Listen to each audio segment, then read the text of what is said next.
புதினம் தெரியுமோ? புதினம் தெரியுமோ?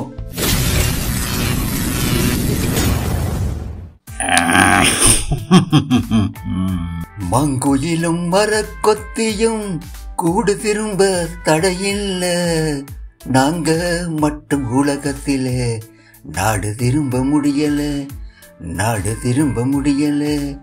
மங்குயிலும் மரக்கொத்தியும் கூடு திரும்ப தடையில்ல, நாங்க மட்டும் உலகத்தில நாடு திரும்ப முடியல, நாடு திரும்ப முடியல. என்னப்பா போர்க்கால பாட்டு பாடுறிய? பவளம் இந்த முள்ளிவாய்க்கால் நிகழ்வுகளுக்கு ஓடி தெரிஞ்சதுல புரட்சி பாட்டுகள் கணக்க காதுக்க விழுந்துச்சு. அதுகளில ஒன்றுதான் மனசுக்கு வந்துச்சு பாடினேன். இந்த பாட்டு பாடினவர் தேனிசை செல்லப்பா என நினைக்கிறேன். இந்த பாட்டுல சொன்ன மாதிரி இப்ப போரும் இல்ல, இஞ்ச இருந்து போனவ எங்கட நாட்டில வாழ திரும்பி வருவினமோ. அதுகள் எங்க வரப்போகுது? சரி சரி, அந்த உளுத்தமா உருண்ட ஒண்டையும் தேத்தனியும் கொண்டு வா பவளம், குடிச்சு போட்டு புதினத்தை சொல்லுவான்.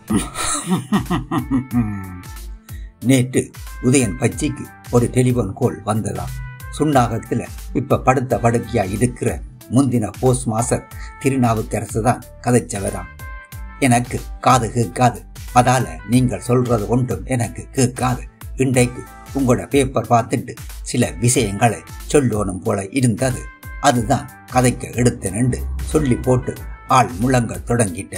இப்ப அரசாங்க உத்தியோகத்துல இருக்கிறவன் எல்லாம் சனத்துக்கு சேவை செய்கிறேல, தாங்கள் உழைக்கிற வழிகளை தான் பார்க்கிறாங்களே தவிர சனத்தை போட்டு தேவையில்லாமல் பிழிஞ்செடுக்கிறாங்க. உங்களோட பேப்பர்ல வந்த செய்தியில லஞ்சம் வாங்கினவ பொம்பளை பிரச்சனைகள் என்று கொஞ்சம் பேருக்கு பதவி பறிச்சதென்று வாசிச்சு. உந்த தண்டனை பத்தாது, முந்தின காலமண்டா உவைக்கு என்ன பனிஷ்மெண்ட் என்று தெரியும் தானே. இப்படியானவங்கள் தாங்கள் சோக்கு பண்ணி கொண்டு யாழ்ப்பாணத்தை நார வைக்கிறாங்க. ஒரு கதை சொல்றேன் கேள். சண்டை காலத்துல இஞ்ச பெரும் காசு தட்டுப்பாடு. அப்ப நான் தான் போஸ்ட் மாஸ்டர். சனங்கள் ஒரு வங்கியிலையும் காசு இல்லை என்று ஓடி திரிஞ்சது. நான் கொழும்புக்கு கடிதம் எழுதி போஸ்ட் ஆபீஸுக்குள்ளால சனத்துக்கு காசு கொடுக்கணும் என்று கடிதம் எழுதி கேட்டேன். அதுக்கு அவங்க புலிக்கு கொடுக்கவோ காசு கேட்கிற என்று அனுப்பியல. அப்பவும் நான் விடையில. அப்ப அமைச்சரா இருந்த தொண்டமானுக்கு இஞ்சத்த நிலைமைய வடிவா விளக்கி ஒரு கடிதம் எழுதினேன்.